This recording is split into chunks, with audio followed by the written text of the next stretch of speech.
कराची में भारतीय उच्चायुक्त गौतम बंबावले के अपमान पर विदेश मंत्रालय ने पाकिस्तानी उच्चायुक्त अब्दुल बासित को तलब किया है। पाकिस्तान के कराची में कल कराची चैंबर ऑफ कॉमर्स के उस कार्यक्रम को अंतिम वक्त पर रद्द कर दिया गया था जिसमें भारतीय उच्चायुक्त गौतम को जाना था। इस कार्यक्रम के रद्द होने की वजह पाकिस्तान ने नहीं बताई थी। कराची में भारतीय उच्चायुक्त के इस अपमान पर विदेश मंत्रालय ने पाक उच्चायुक्त को तलब किया है। कल कराची में यह फंक्शन था और इनवाइट था, भारतीय उच्चायुक्त को उसमें जाना था, भाषण देना था और शायद उसी भाषण से पाकिस्तान डर गया था। ठीक एन वक्त पर कराची चैंबर ऑफ कॉमर्स के उस कार्यक्रम को रद्द कर दिया गया था, उनके भाषण को रद्द कर दिया गया था। तो इसी के कारण आज अब्दुल बासित को तलब किया गया है विदेश मंत्रालय ने।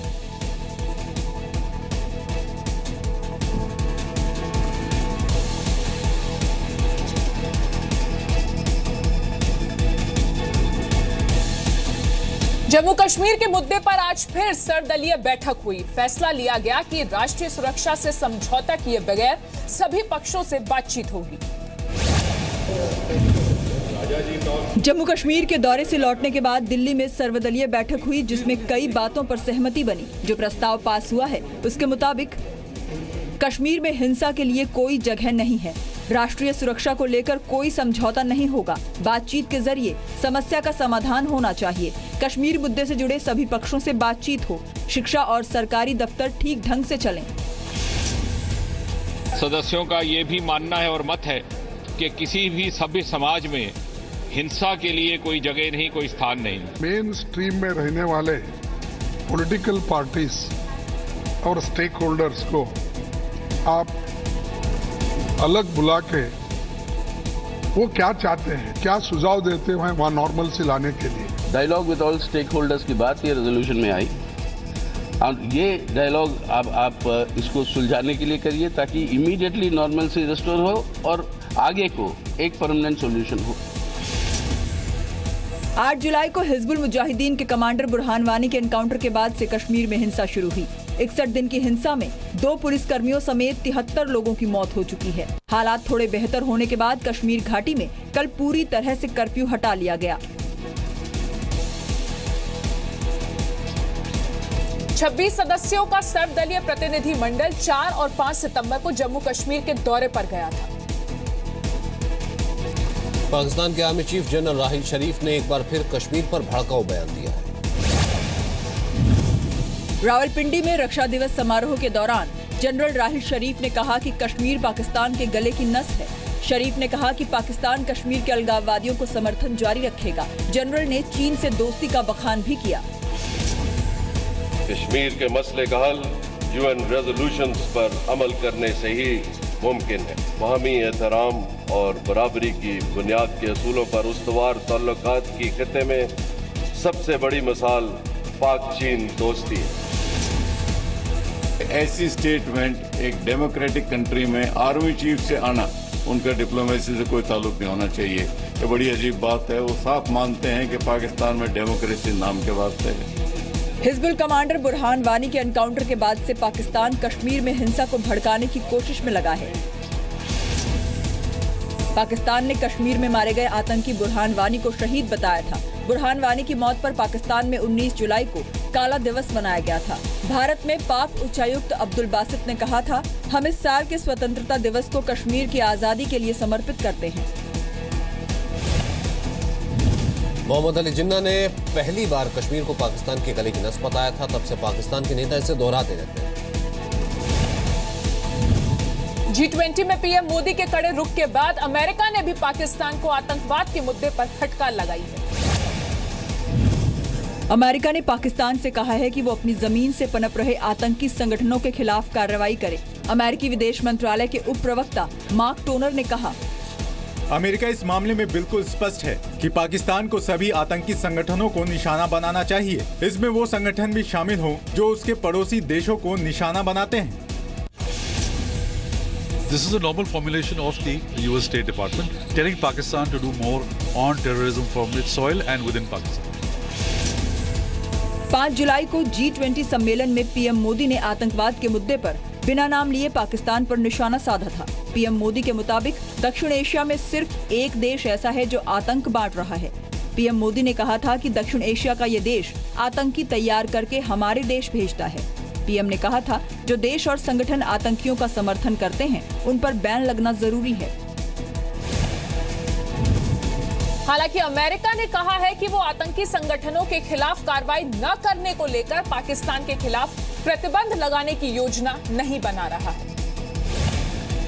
आम आदमी पार्टी फिर विवादों में है। पंजाब में संगरूर के ऑब्जर्वर रहे विजय चौहान पर नौकरानी के यौन शोषण का आरोप है।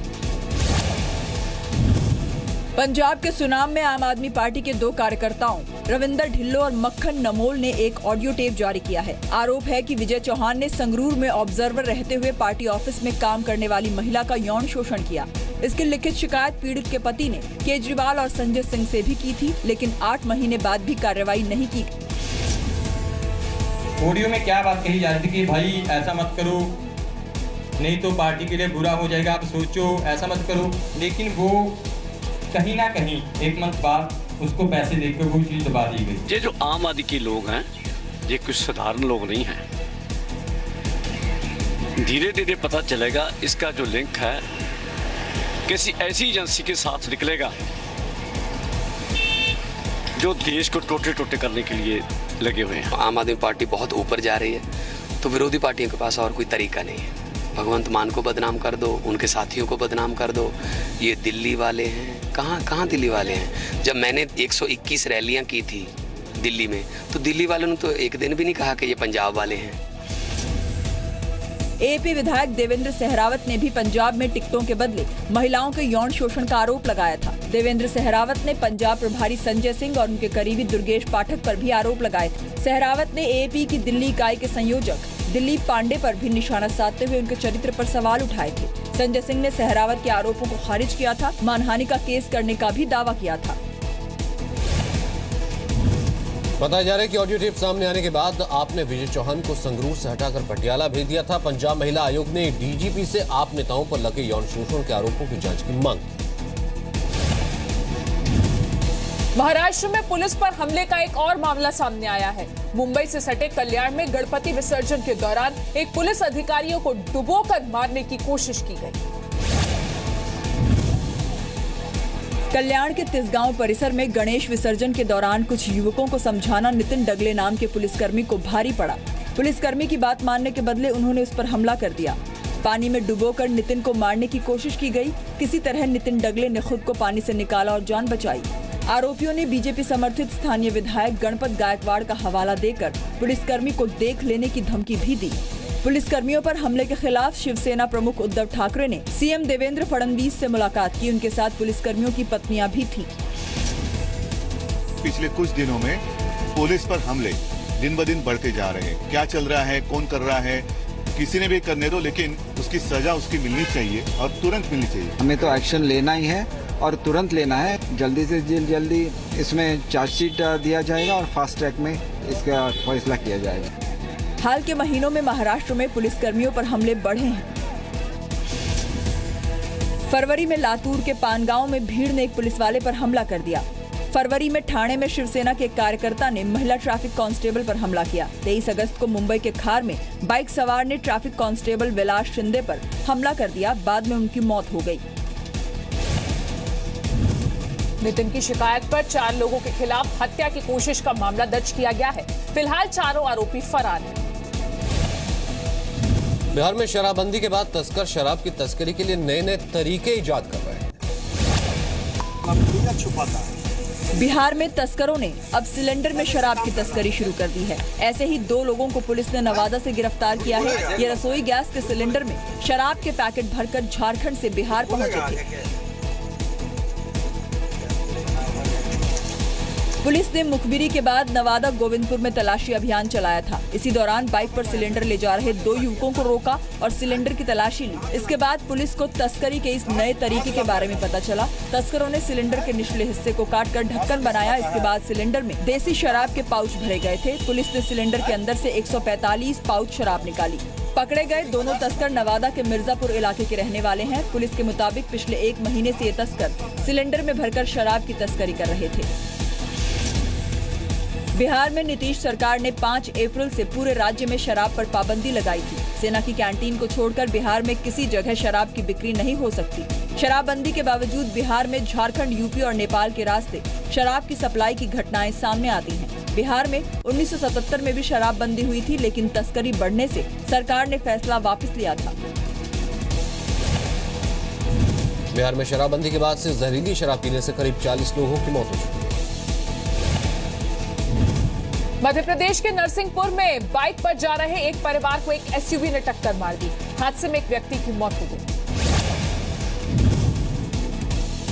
हादसा 5 सितंबर का है। नरसिंहपुर के गोटे गांव जबलपुर रोड पर एक बाइक तेज रफ्तार में जा रही थी, तभी एक एसयूवी ने बाइक को टक्कर मारी। बाइक पर सवार पति पत्नी और बच्ची उछलकर दूर जा गिरे। टक्कर मारने वाली गाड़ी हादसे के बाद भी नहीं रुकी। 8 किलोमीटर तक बाइक को घसीटती हुई चलती रही। बाद में सड़क किनारे जा रहे लोगों ने गाड़ी को रोका और गुस्से में ड्राइवर को पीट दिया। पुलिस ने ड्राइवर को गिरफ्तार कर लिया है। हादसे में घायल बाइक सवार पति की जबलपुर में इलाज के दौरान मौत हो गई। पत्नी घायल है, जबकि बच्ची पूरी तरह सही सलामत है। पत्नी एक छोटा बच्चा था जी। मैंने पत्नी की रिपोर्ट पर FIR दर्ज किया जी, तथा उपचार होने के बाद डॉक्टर साहब ने उसे जबलपुर के लिए रिफर कर दिया जी। टक्कर इतनी तेज थी कि हादसे के बाद बाइक पर सवार शिव कुमार 20 फीट तक उछल गया। बताया जा रहा है कि हादसे के वक्त टक्कर मारने वाला ड्राइवर नशे में धुत था। टक्कर मारने वाली गाड़ी पर कांग्रेस के सचिव का बोर्ड लगा था। सड़क किनारे पेट्रोल पंप के CCTV में हादसे का वीडियो रिकॉर्ड हो गया। हैदराबाद से सड़क हादसे का एक दिल दहला देने वाला वीडियो सामने आया है। हादसा बुधवार को मेडचल इलाके में हुआ। सामने से आ रहे ट्रक के बावजूद एक बाइक सवार उसे देखे बिना आगे बढ़ने लगा। ट्रक के सामने पहुंचते ही बाइक सवार अचानक मुड़ जाता है और फिर ट्रक बाइक को टक्कर मार देता है। इसके बाद बाइक सवार पहले ट्रक से टकराता है और फिर बाइक के साथ घिसटने लगता है। इसी दौरान ट्रक का बैलेंस बिगड़ता है और वो आगे जाकर एक और बाइक को टक्कर मारता है। दूसरी बाइक पर भी 2 लोग सवार थे, जो टक्कर के बाद दूर गिर जाते हैं। हादसे के बाद ड्राइवर ट्रक रोकता है। गनीमत ये रही कि हादसे में बाइक पर सवार किसी भी युवक को चोट नहीं आई। पूरी वारदात सड़क पर लगे एक CCTV कैमरे में रिकॉर्ड हो गई। 2015 में जारी रिपोर्ट के मुताबिक भारत में हर 4 मिनट पर सड़क हादसे में एक व्यक्ति की मौत होती है। 2015 में सड़क हादसों में 1,46,133 लोग मारे गए। 2015 में औसतन हर रोज 1,374 सड़क हादसे हुए, जिनमें करीब 400 लोगों की मौत हुई। 2015 में सड़क हादसों में सबसे ज्यादा 14,000 लोगों की जान गई। रिपोर्ट के मुताबिक 77% से ज्यादा सड़क हादसे ड्राइवर की गलती की वजह से हुए।